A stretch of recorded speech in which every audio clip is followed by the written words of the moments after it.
우리는 화합을 해야 되지만 화합이라고 하는 거는 동일성의 기초를 두지는 않아요. 꼭 같아야지만 화합할 수 있는 게 아닙니다. 화합의 가장 중요한 원칙은 성품과 가치관이에요. 필레알. 같은 목적과 같은 뜻을 갖고 있으면 하나 될 수 있습니다. 그러니까 뭔가가 딱 같아야, 다른 부분에서 동일해야 그런 게 아니라 성품과 가치관이 같으면, 목표가 같으면 화합할 수 있는 거예요. 완전한 필레아가 될 수 있는 거예요. 아가페를 통해서. 근데 우리는 목표와 뜻이 같잖아요. 복음을 위해 살아가는 것. 그러니까 그리스도인 부부는 하나 되기가 쉽죠. 결혼은 둘이 하나가 되는 게 분명하지만 하나가 한쪽에 맞춰서 하나가 되는 건 아니에요. 네. 서로 전혀 다른 사람이 되어서 예수님처럼 닮아서 그렇게 하나가 되는 거지. 야, 결혼했으니까 우리 하나가 돼야 돼. 네가 맞춰. 이러면 안 돼요. 그러면 이제 하나 될 수 없는 거죠. 이 노부부의 얘기를 보여드리겠습니다. 이 두 노부부는 너무 달라요. 이 할아버지 방입니다. 엉망이죠. 엉망. 이 외국인 할아버지인데요.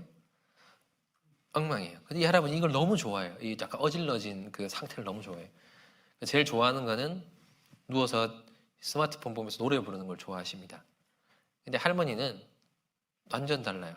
그냥 뭐든지 다 정렬되어 있어야 되고 이렇게 다르죠, 이미지가.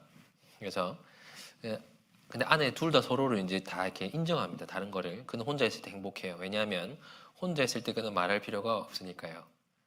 반면 저는 언제든지 수다 떠는 걸 좋아합니다. 그는 내성적이고 저는 외향적이죠. 할머니가 하는 말이에요.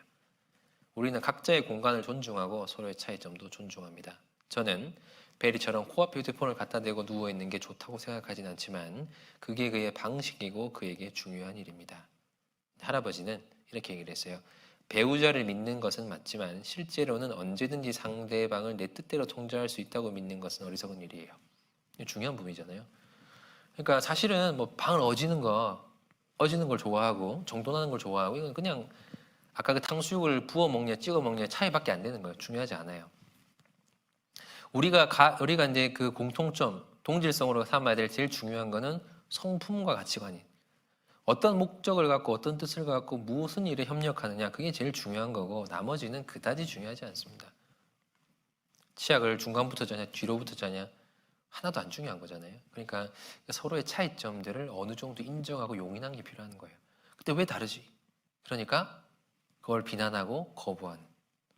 그 차이점을 이제 차이점에 대한 세 가지 반응이 있습니다. 거부. 처음에 거부하는 거예요. 고치려 드는 거예요. 두 번째는 포기. 아유, 그렇게 살아라 평생. 그게 이제 포기고요. 세 번째는 그 다르다는 것을 기뻐하는 거예요. 다르니까 서로 채워줄 수 있다는 거에 대해 감사하는 거죠. 그래서 너무 이제 그런 정리에 대한 강박이 있는 아내라면 남편이 그 충분히 이제 자기의 어떤 상황을 통해서 이렇게 그 자유롭게 해줄 수 있는 거겠죠. 그렇게 하지 않아도 편안하게 살 수 있다는 것을 보여줌으로써. 그리고 그렇게 정돈되어 있지 않으면 불편하잖아요. 그러니까 아내는 잘 정돈된 삶이 얼마나 편리한지를 알려줄 수 있는 거겠죠. 그러니까 그런 어떤 차이점들을 서로 발전하는 계기로 삼는 것이 가장 좋은 그 차이점을 기뻐하는 단계에 들어가 있는 겁니다. 그래서 우리는 그런 모습이 되어야겠죠. 가장 중요한 부분에서 우리가 합치가 되면 다른 건 좀 용인할 수 있어야 돼요. 중요하지 않은 것들은. 그래서 서로 다른 점들을 잘 포용할 때 좋은 친구가 이제 될 수 있는 겁니다. 우리가 기본적으로 살아오는 패턴이 있으니까요. 그 패턴은 굳어지잖아요, 마음속에서. 그리고 보통 결혼은 20년 이상 살다가 하니까 그게 아예 생활 습관으로 딱 박혀 있는 거예요. 그리고 우리가 반복된 행동들은 가치관이 됩니다. 근데 그 가치관과 어긋나는 행동은 불편해요. 근데 불편한 감정은 우리가 그 죄와 구분하기가 참 어려워요.